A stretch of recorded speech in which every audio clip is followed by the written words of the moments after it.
Cold drink में नशीली दवा मिला के मेरी दवा मिला के और वो मेरी वीडियो बना लेता है।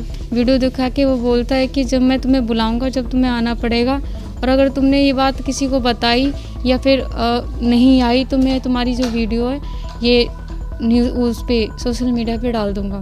घर लाने के बाद मुझे बताता है कि तुम्हारा मेरे साथ जो है शादी हो चुकी है, निकाह हो चुका, अब तुम मेरी जोया बेगम है। जब उसने मुझे वो मैरिज सर्टिफिकेट दिखाया तो तब मुझे वहाँ पता चला कि वो मुस्लिम है। फिर आप करिए। तो वो तो मुझे सर ब्लैकमेल वगैरह ही करता था, ये सब चीज़ों से अब धमकियाँ देता था मारने पीटने की। कहता है कि जो मेरे भाई हैं चारों, तो तुम्हें उससे खुश करना पड़ेगा, उन चारों भाइयों को मिल के मेरे साथ मेरा यौन शोषण करते थे। मनाली में मेरे साथ होटल में भी मेरे साथ रेप किया जाता है और मेरे साथ गाड़ी में रेप किया जाता है।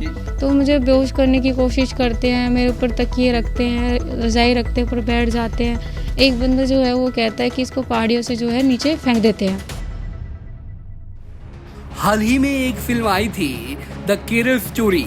इस फिल्म को लेकर भारी बवाल हुआ था, और वो बवाल क्यों हुआ था, ठीक वैसा ही मामला दिल्ली से सटे फरीदाबाद से सामने आया है। जी हाँ, आरोप है कि यहाँ आरोपी ने नाम बदलकर पहले नाबालिग लड़की से दोस्ती की और उसको नशीला पदार्थ पिलाकर उसकी अश्लील वीडियो बना ली। इसके बाद आरोपी करीब 1 साल तक अश्लील वीडियो को वायरल करने की धमकी देकर लड़की से बलात्कार करता रहा और उसे बंधक बनाकर रखा। इतना ही नहीं, इसके बाद जब लड़की बालिग हो गई तो उसके साथ जबरन धर्म परिवर्तन कराकर शादी भी रचा ली। लेकिन ये सिलसिला यही नहीं थमा। आरोपी ने अपना असली चेहरा तब दिखाया जब पीड़िता के साथ उसके भाइयों और उसके सालों ने जब जबरन दुष्कर्म और गैंगरेप की घटना को अंजाम दिया। सर मैं 2017 में Ballabhgarh senior secondary girls school में पढ़ाई करती थी, जहाँ मुझे वीर नाम का बंदा मिला था। वो मुझे अपना वीर नाम बताता था और मेरी वहाँ उससे बातचीत स्टार्ट हुई, फ़ोन पे बातचीत स्टार्ट हुई। एक दिन मेरे को वो छोड़ने के बहाने से कि मैं तेरे को छोड़ देता हूँ, छोड़ने के बहाने से फरीदाबाद जंजर होटल लेके आता है, जो कि नीलम पे पड़ता है। वहाँ लाने के बाद मेरी कोल्ड ड्रिंक में नशीली दवा मिला के मेरी दवा मिला के और वो मेरी वीडियो बना लेता है। वीडियो बनाने के बाद मुझे वीडियो दिखा के वो बोलता है कि जब मैं तुम्हें बुलाऊँगा, जब तुम्हें आना पड़ेगा, और अगर तुमने ये बात किसी को बताई या फिर नहीं आई तो मैं तुम्हारी जो वीडियो है ये न्यूज़ उस पे सोशल मीडिया पे डाल दूंगा। जी। फिर उसके बाद क्या हुआ? सर ऐसे ही कुछ टाइम तक चलता रहा। फिर 2018 में उसने मुझे अपने पास रखा, जहाँ वो अलग अलग नई नई जगहों पे रखने लगा। फिर 2019 में उसने मेरे को साकेत कोर्ट ले गया 12 तारीख को 2019 में। वहाँ ले जाने के बाद मेरे को शाइन वगैरह करवा लेता है। फिर उसके बाद मुझे घर लाने के बाद मुझे बताता है कि तुम्हारा मेरे साथ जो है शादी हो चुकी है, निकाह हो चुका, अब तुम मेरी जोया बेगम है। वहाँ मुझे पता चलता है कि इसका नाम आरिफ है। जी। उससे पहले तक आप हिंदू ही मानती थी, उसके बाद पता लगा? जी। जब उसने मुझे वो मैरिज सर्टिफिकेट दिखाया तो तब मुझे वहाँ पता चला कि वो मुस्लिम है। फिर आपका रिएक्शन क्या था? सर मेरा रिएक्शन यही था कि तुमने मेरे साथ ये सब चीज़ें क्यों की। तो वो तो मुझे सर ब्लैकमेल वगैरह ही करता था, ये सब चीज़ों से अब धमकियाँ देता था मारने पीटने की। तो वो मुझसे कहता था कि हाँ, वो वहाँ से लाने के बाद मुझे अपने घर ले आता है तो कहता है कि जो मेरे भाई हैं चारों, तो तुम्हें उससे खुश करना पड़ेगा, उन चारों भाइयों को।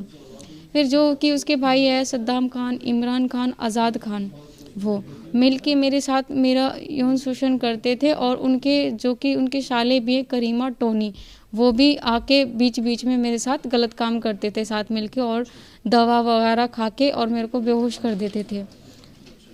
जी। फिर उसके बाद एक दिन मुझे मौका मिलता, मैं वहाँ से भाग निकलती हूँ। भाग निकलने के बाद मैं वहाँ BPTP पे पहुँचती हूँ। BPTP पे पहुँचने के बाद वहाँ मुझे वो ढूंढ लेते हैं। वहाँ से लाने के बाद मुझे वो घर ले आते हैं। घर लाने के बाद वहाँ से फिर मुझे वो मनाली लेके जाते। 31 तारीख 12वां महीना 2019 में मेरे को मनाली लेके जाते। फिर उसके बाद मनाली में मेरे साथ होटल में भी मेरे साथ रेप किया जाता है और मेरे साथ गाड़ी में रेप किया जाता है। ये आपका जो भी शादी हुई थी ये कौन से सन में हुई थी? 2019 में। 19 में हुई थी। तो शादी से पहले हुआ या शादी के बाद हुआ? शादी के बाद। जी। वहाँ ले जाने के बाद मेरा जो रेप है उस गाड़ी में किया गया था और उसमें होटल में भी किया गया था। फिर उसके बाद मैं जैसे ही चीखने चिल्लाने लगी, मदद मांगने लगी, लोगों से चीखने लगी, तो मैं अपनी माँ के पास फ़ोन कर रही थी, फ़ोन लेके वहाँ से फ़ोन किया घर वालों के पास, तो वो मेरे से छीना झपटी में वो फ़ोन नीचे गिर जाता है सीट के नीचे और लग जाता है फ़ोन। लगने के बाद फिर उसके बाद उसको ये लगता है कि फ़ोन लगा नहीं है, लेकिन जैसे ही मेरी माँ ये बातें सुन लेती है तो पास ही जो थाना है उसमें मेरा नंबर दे देते, तो डायरेक्ट वहाँ से कॉल आता है। कॉल आने के बाद उनको बोला जाता है कि लड़की को सही सलामत यहाँ लाकर छोड़ दो, और अगर लड़की को कुछ भी हुआ तो हम तुम्हें छोड़ेंगे नहीं। फिर उसके बाद वो मुझे जो है पहाड़ी से नीचे फेंकने की कोशिश करते हैं। ये कहते पहले तो सबसे पहले इसको जो है चुप कराओ किसी भी तरह से, तो मुझे बेहोश करने की कोशिश करते हैं, मेरे ऊपर तकिए रखते हैं, रज़ाई रखते हैं, ऊपर बैठ जाते हैं, दारू पिला करने की कोशिश करते हैं, लेकिन कुछ नहीं हो पाता। फिर उसके बाद एक बंदा जो है वो कहता है कि इसको पहाड़ियों से जो है नीचे फेंक देते हैं। हम उतर जाते हैं, गाड़ी सुंदर इसको पहाड़ी से नीचे फेंक देते हैं, और एक बंदा कहता है कि इसे पास की जो थाना है उसमें छोड़ देते हैं, जिसका नाम, एक का नाम रिजवान खान है और एक का नाम मुस्लिम खान है और एक नाम आरिफ नाम है।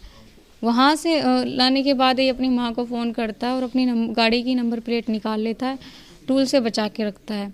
फिर उसके बाद इसकी माँ जो है पंजाब आती है, पंजाब से मुझे वहाँ से गाड़ी में दूसरी गाड़ी में बिठा के लेके आया जाता है। फिर वहाँ से आने के बाद मथुरा रोड पे मुझे फेंक दिया जाता है, जहाँ की पुलिस देख लेती है। पुलिस देखने के बाद आरिफ और रिजवान को पकड़ने के लिए भागती है, तो आरिफ और रिजवान भाग जाते हैं वहाँ से।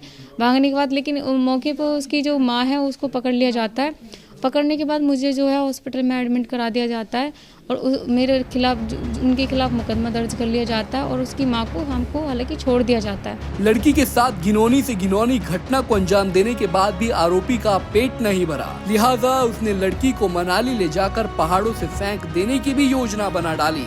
हालांकि गनीमत ये रही कि लड़की ने अपने परिजनों को फोन कर दिया और पुलिस के डर से आरोपी इस वारदात को अंजाम नहीं दे पाया। पीड़िता की शिकायत पर फरीदाबाद की महिला थाना पुलिस ने 14 आरोपियों के खिलाफ विभिन्न धाराओं के तहत केस दर्ज कर लिया है, मगर अभी तक आरोपियों में से किसी की भी गिरफ्तारी नहीं हुई है। कंप्लेनेंट ने जो कंप्लेंट दी है दिनांक 25/11/2023 को, तो उस मामले के संबंध में एफआईआर दर्ज करी गई है और तफ्तीश गहनता से अमल में लाई जा रही है। किस तरह की शिकायत मिली है और मुकदमा जो दर्ज हुआ किन धाराओं में दिया है, क्योंकि धर्म परिवर्तन का भी मामला सामने बताया जा रहा है। हाँ जी, वो धारा भी इसमें है केस के संबंध में, और पोक्सो के रिगार्डिंग भी बताया गया कि जब वो नाबालिग थी तब उसके साथ एक होटल में ले जाकर ऐसी घटना को अंजाम दिया गया जो आरोपी है, मुख्य आरोपी है।